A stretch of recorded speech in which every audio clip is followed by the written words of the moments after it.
Number 10, Avengers 1 million BC, Earth 616. Alright, look, I promise this is the only Earth 616 story I'm mentioning. But given the team and the story, how can I not? The Avengers of 1 million BC came together in the prehistoric era to face Zagreb the Aspirant, basically a mad celestial.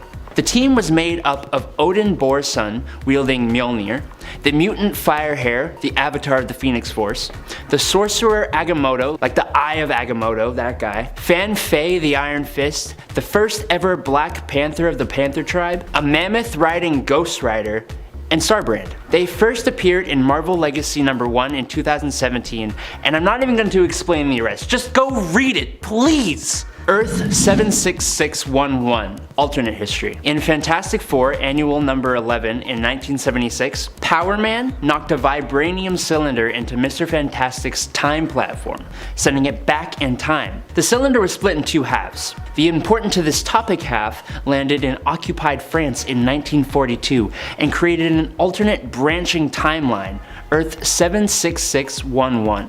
In this alternate timeline, the socialist Germans used the vibranium to advance their war effort, successfully invading England in 1943 and even making it to Manhattan by 1944, taking over America by 1946. That's what half a cylinder of vibranium can do, apparently. The Fantastic Four realized what happened though, and through some confusing timefoolery, they managed to prevent this timeline from replacing the Earth 616 timeline. Number 8. Earth 9591, Ruins. This alternate reality is going to be the most recent one, taking place in the 90s.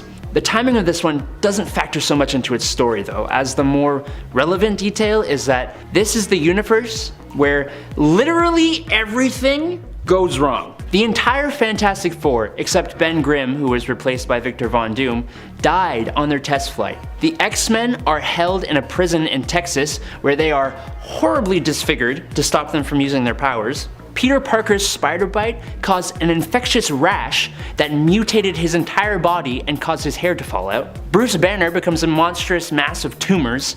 The Avengers all died in a rebellion. The Silver Surfer went mad, wanting to know what it was like to breathe air again. Nick Fury became a cannibal.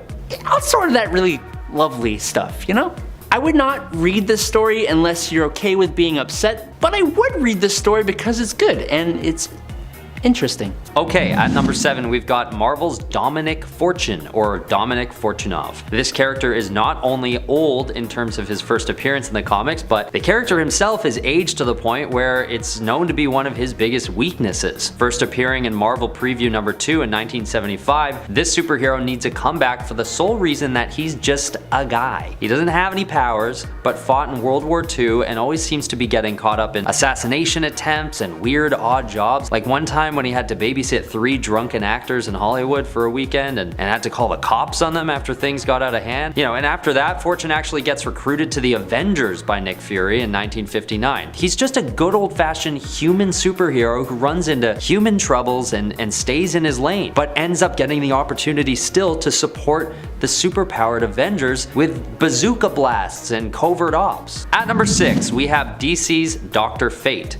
This guy is old. He first appeared in More Fun Comics number 55 in 1940 and basically hasn't been mentioned again since his death in the Book of Fate number 1 in 1997. So yes, that's a long run, but still I'd like to see more of him. Dr. Fate is a superhero that's got so much going on and looks so cool that I don't know why he isn't used more often these days. His powers come from an incident when he, Kent Nelson, and his father were uncovering the tomb of ancient immortal Nabu, and Kent is basically trained by the ancient being and awarded with the Amulet of Nabu, a cloak, and a helmet. With the training and these items in his control, he has abilities ranging from magic manipulation and flight to invisibility, super strength, and resurrection, among others. It's just a really cool character based on real ancient myth, and I don't see any reason why Dr. Fate shouldn't have another comeback soon. Okay, number 5, Marvel's Gargoyle. This superhero first appeared in Defenders issue number 94 in 1981, but since then he's actually retired retired and settled down in Greenwich Village. He even opened a restaurant called Isaac's Oysters. But he did go for one more rip for old time's sake, aiding Iron Man on a mission to take down the android Korvac. But that's sort of been it for him. And what's cool about this superhero is that he was sort of meant to be evil, but just chose good. He was formed when Isaac Christians agreed to place his soul inside a cursed gargoyle and do the bidding of the six-fingered hand. This was all in exchange for his issues to be resolved. But then, when he was tasked with capturing Hellcat, a member of the Defenders, he couldn't get himself to do it, and defied the six-finger hand. And just sort of kept living on as this like possessed gargoyle, who chose good. He kinda reminds me of Beast. He just has this super wholesome energy to him, and I just feel like he could do for more of that sweet, sweet limelight. At number 4, we have Zeta from Batman Beyond, and eventually the Zeta Project cartoon spinoff. The show ran from 2001 to 2002 as part of a spinoff to the Batman Beyond episode Zeta. This character is so wholesome and doesn't get enough attention, having been last seen 20 years ago in what would have been the final episode of the short-running series. This synthoid was built for the NSA to keep an eye on terrorist organizations, so his abilities are pretty extensive, being able to shapeshift into just about anyone to infiltrate and carry out covert ops with ease. He's a naive and friendly character who decides to go rogue after realizing that any one of his assassination targets could be innocent. Zeta had such a moment and clearly a huge approval rating since his one episode got him a whole series, but at a certain point, the world forgot about such a good and powerful synthoid superhero that definitely deserves a comeback. Number 2, Earth 811. Days of Future Past. Earth 811 is a future timeline where Sentinels rule over North America. After their creation, almost all mutants have been hunted and exterminated. The mutants that were not killed are kept in concentration camps. Even the heroes who aren't mutants have been exterminated. The Avengers, the Fantastic Four, Spider-Man, Daredevil, they're all gone. But hey, this is the future, not the past. Yeah, I'm getting there, okay? Rachel Summers, the daughter of Jean Grey and Scott Summers, uses her telepathic powers to send Kitty Pryde's mind back into her younger self's body. Specifically, Kitty's mind went all the way back to the Halloween of 1980, where she informed the X-Men of what their future could become, and they prevented the assassination of Robert Kelly. The story is a whole lot more complex than that, and is also one of the most prized Marvel stories, so give it a read! Number 1. Earth 311, Marvel 1602. Okay, Marvel 1602 is my absolute favorite Marvel alternate universe. Fun fact, it was the first Marvel writing escapade for superstar fantasy writer Neil Gaiman. The universe actually got its start in a different alternate reality, Earth 460, where Purple Man became president for life. Most heroes had been hunted down or had died from old age, but after Captain America is captured, he is banished away to Earth 616's 1599, shortly before Roanoke was formed, which inadvertently created Earth 311. For some reason, the presence of Captain America destabilized reality and began the emergence of heroes and villains into this world who are counterparts to many of the present-day heroes and villains of the Marvel Universe. Count Otto von Doom the Handsome, Witchbreed, which are mutants, Grand Inquisitor Enrique, which is Magneto, Carlos Xavier, which is Charles Xavier, Four from the Fantastic, Sir Nicholas Fury, Peter Parquois, David Banner. The story is so interesting, intertwining actual history with superpowered beings. I highly recommend you give it a read if you haven't already. Number 10. Helena Wayne as Huntress. Before Helena Bertinelli was Huntress, we had Helena Wayne. Helena Wayne was the daughter of Bruce Wayne and Selina Kyle, Batman and Catwoman respectively. Although she didn't come from a crime family, she was still heavily trained by her parents, and eventually took up the mantle Huntress as a vigilante.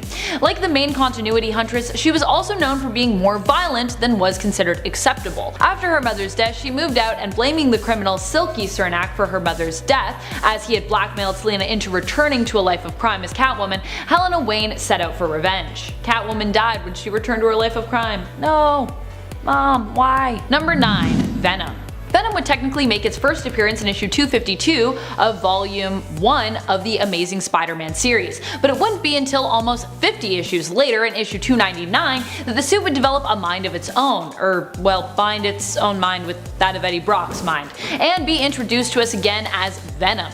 Once Eddie had got his hands on the suit, he began to plot sweet, sweet revenge on Peter Parker. But during his first appearance, Peter, who was also rocking a black and white suit at the time, albeit not the symbiotic chaotic one, I know, confusing, was not at home, so instead, Venom ran into MJ in her and Peter's apartment, scaring her senseless. Eddie would go on to terrorize Peter, but the two would at times reluctantly team up to take on even bigger bads, as despite being kind of a bad guy, Eddie had sort of a moral code. He definitely didn't like to kill innocent civilians and tried to avoid that when possible, though also he sometimes did that. The two teamed up to take on villains like Carnage, and eventually Eddie would become a hero in his own right. He's probably got one of the best story arcs in comics because of his gradual transformation since his introduction as Venom in '88, from complete villain to, well, complete anti-hero. Maybe even like full-on hero now. I don't know.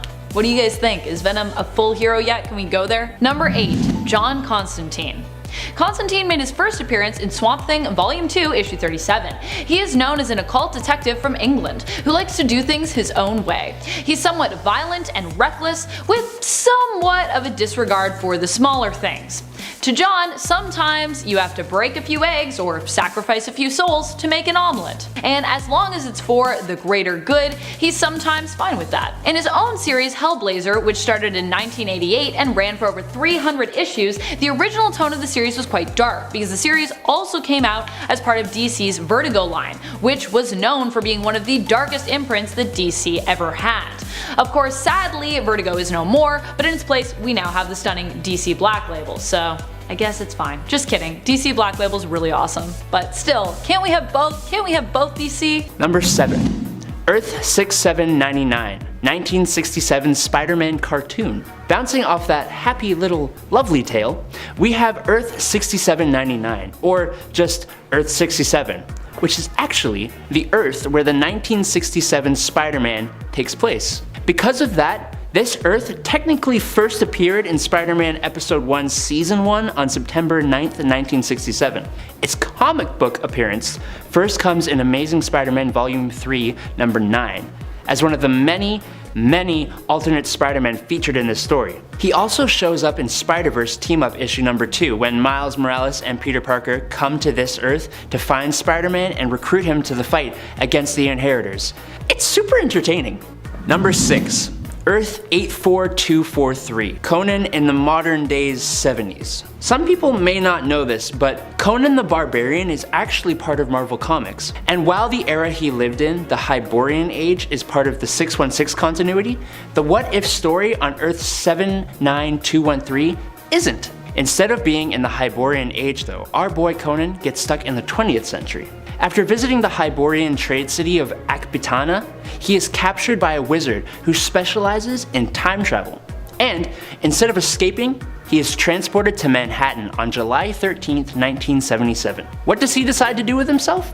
Well, after scaring off some punks and throwing an old lady in a trash can, he has a romantic encounter with a modern age lady, Danette, who shows him the Guggenheim Museum, which reminds him of an ancient citadel, and they go to investigate. Here, he fights off some muggers and then gets struck by magical lightning that transports him back through time to his Hyborian age. But at least he got to keep Danette's cap as a reminder of their romance. Number 5. Earth 15513, 1872. Technically, Earth 15513 is Battleworld, which is actually part of the modern Secret Wars story. The pocket dimension of the Valley of Doom is made of another Earth's version of the Wild West, mainly the town of Timely. Timely is run by its mayor, Wilson Fisk, and his enforcers, who ultimately answer to Governor Roxxon. Stephen Rogers is the sheriff in this here town, and he's a bitter but just man after the death of his deputy, Bucky Barnes. Anthony Stark is the town drunk, regretful of how his weapons were used in the Civil War. Natasha Romanoff is the widow of Bucky, with Bruce Banner being the doctor of the town. The new hero, Red Wolf, tries blowing up the Roxxon Dam, which almost results in his lynching, if it weren't for Sheriff Stephen Rogers, who saves him. Conflict blossoms when the agents of Roxxon, Bullseye, Grizzly, Elektra, and Dr. Octopus arrive in town and start running amok. Another story you have to read. I promise the steampunk looking Iron Man will not disappoint you. Number 4, Earth 717, Captain America in the Civil War. The What If stories are so cool. In What If Captain America, Stephen Rogers actually fought in the American Civil War instead of World War II as General America. Given powers from an ancient Native American eagle that also turned an evil racist Bucky Barnes into the White Skull, who became the leader of a white supremacist group. Because of General America's involvement in the Civil War, the Union won the war a year earlier than it normally would have. Abraham Lincoln survived his second term in office. He helped rebuild the South, suppressed the rise of a certain group of hooded racists, and prevented the Indian Wars from ever happening.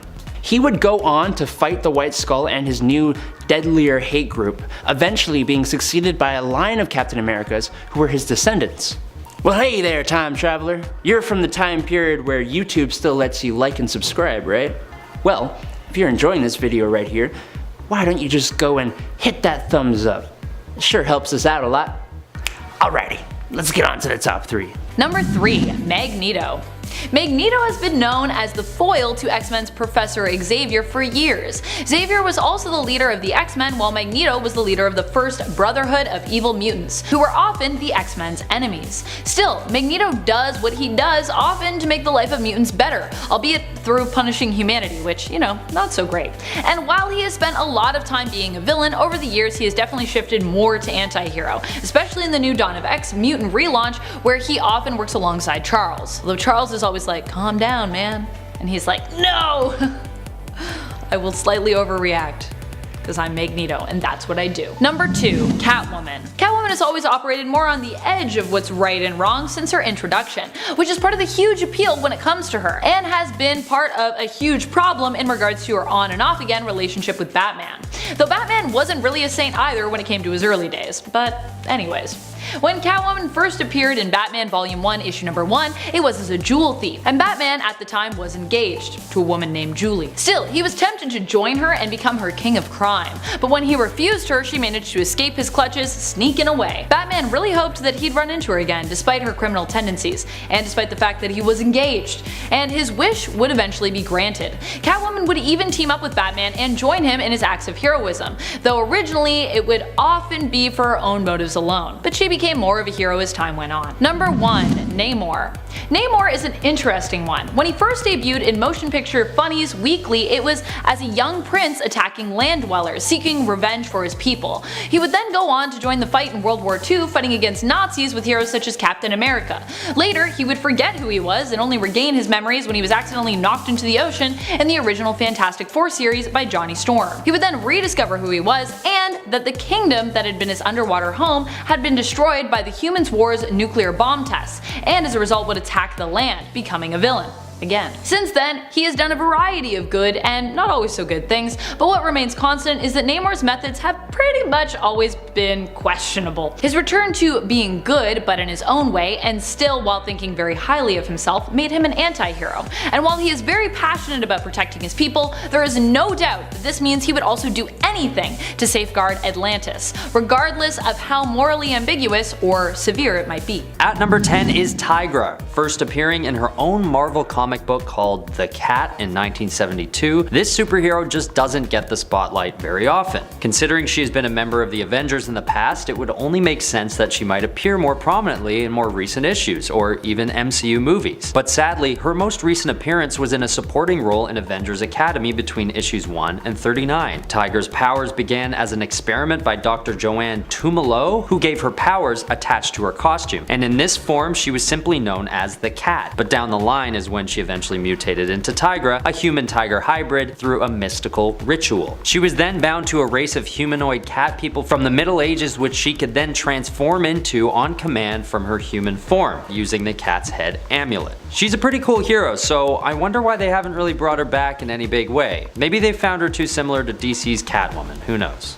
Next up at number 9 is Stingray, an oceanographer turned superhero who builds his suit in order to explore the depths of the ocean. He helps construct an underwater city covered by a glass dome which he uses to try and grow food for mankind. He first appears in Tales to Astonish number 95 in June of 1967, so he's just on the cusp of the golden age. Just about. This guy is no doubt an older Marvel creation, and if you haven't heard of him, you may not be alone.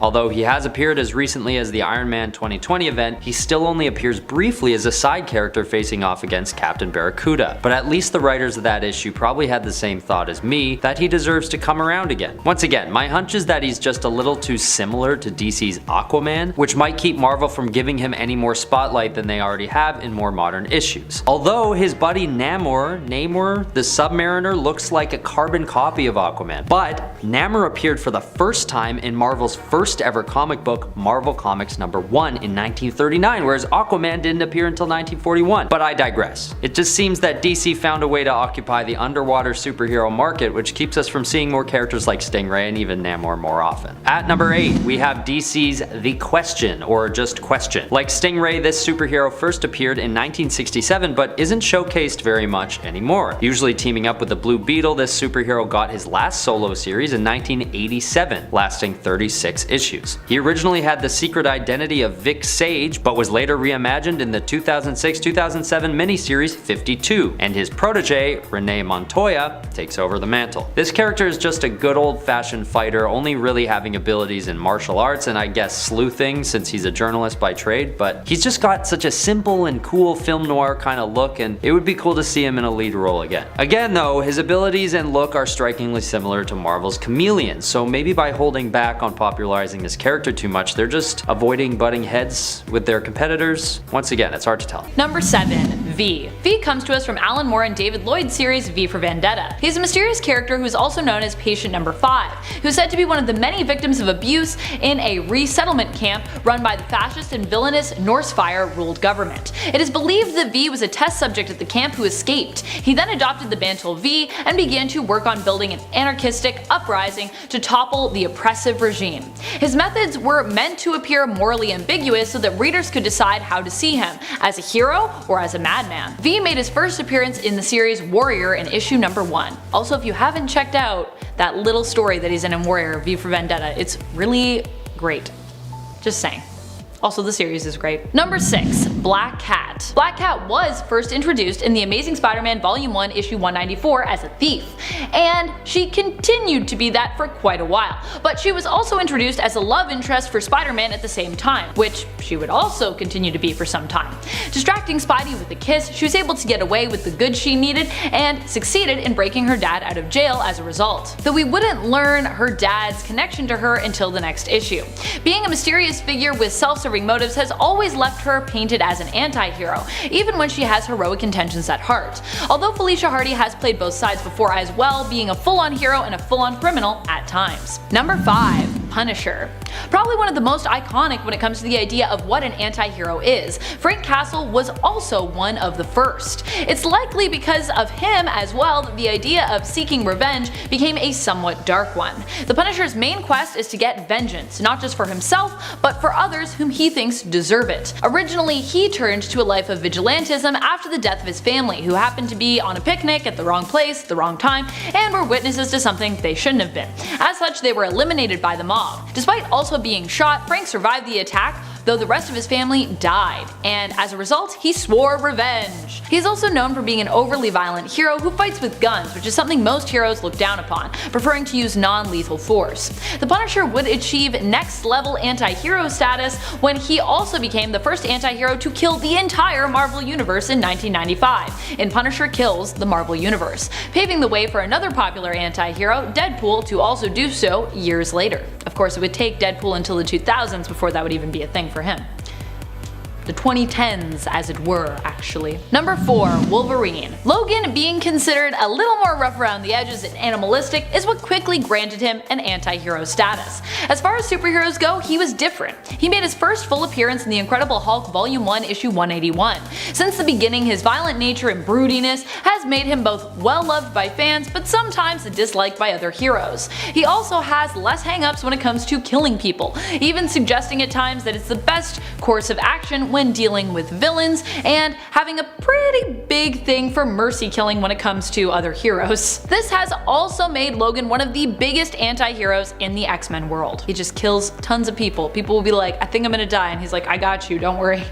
I'll make it quick. At number 3, there's Warlord, a character the world hasn't seen since his death in Warlord Volume 4, Issue 12. But there should be some kind of revival of Travis Morgan, who is another character on the list who doesn't actually have any powers, but is just a very well-respected and decorated war veteran. He also looks a lot like Oliver Queen or Green Arrow, which could have had something to do with it. They sort of acknowledge this when they finally meet in the same comic, and all of the Seattle underworld mistake Warlord for Green Arrow and attack him on sight. But whatever the reason is, Warlord's legacy deserves to be acknowledged with another appearance of some kind. I mean, the lore behind the character is that in past lives he's been Sir Lancelot, D'Artagnan of the Three Musketeers, and Crazy Horse among other legendary warriors and soldiers. He's just a great human character with, might I add, a really cool costume and some badass accolades to boot. Bring him back. Okay, at number 2 on the list we've got Komodo. This superhero really was a flash in the pan, only appearing on and off for a few years and having her legacy end with her powers being stripped. For a time, until they're restored again by Cloud9 and Hardball, but that's sort of it. And I think the last time she's been seen is in the Fear Itself storyline, which wrapped up in 2011, which is 11 years ago now, believe it or not. But this character needs to reappear in some way. The superhero was first created because Melody Kusama lost her leg in a serious car accident, and none other than Dr. Connors from, yes, the Spider-Man series, decides to endow her with the regenerative powers of a lizard. Well, not only that, of course, she actually turns into a lizard fully and at will and gains super strength, speed, agility, stamina, all that good stuff. I think this story is a good one to retell because who doesn't love a good story where someone confined to a wheelchair is able to not only walk again, but fight crime and be pretty damn good at it. Okay, last on the list is just my personal favorite, arguably obscure superhero 3D Man. An athlete turned superhero, 3D Man mysteriously gained superpowers after being stripped of his 3 Olympic gold medals. I mean, he was taking steroids, but there's always room for redemption, right? This character first appeared in 1998 and no one ever really talks about him. And to be honest, I didn't even know he existed until I started writing this list. And I want this hero to get more spotlight primarily because I'm a sucker for early 2000s culture, and this character is just such a great time capsule for that period, where everybody was obsessed with 3D for some reason, with DVDs coming with 3D glasses in the case, remember that? And 3D Man has the same nostalgic look to him, with many of his appearances being colored in green and red. If you want to look him up yourself, you'll notice that he originally went by the name of Triathlon and later changed to 3D Man during the Secret Invasion storyline. This guy just looks so cool and hits home with some good nostalgia for me, as well as probably anyone from the Gen Z or millennial generations. And there's also just a silly factor there too. 3D Man needs to come back. Please, can we? Just for 1 second.